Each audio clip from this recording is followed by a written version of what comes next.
Yeah, this is our day always at Jex Barista Institute. Like you can see, several of our brothers and sisters are improving themselves. He's doing what he's doing.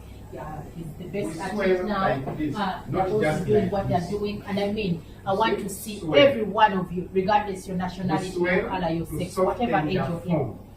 Whether you've been here for so many years, you have experience in the UAE or you don't, whether you have visa or you don't, it doesn't matter what your history is. You're all welcome to the Jex Barista Training Institute. You're going to get skills in coffee. Yeah, the manual brewing side, you're going to get skills in the commercial side, cappuccino, espresso, latte. You're going to get skills in ice cream making. I'm telling you, there is a lot that you're going to learn here, and all is to improve you and make you have a better future.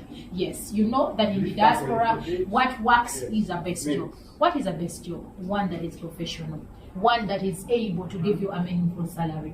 I want to tell you, today I'm very happy for reasons that I've gotten calls from many of our brothers and sisters telling us that now they've gotten jobs, and I mean they're working. Those that graduated earlier on in March of this very year, they're already working. Several of them that have been on the list pending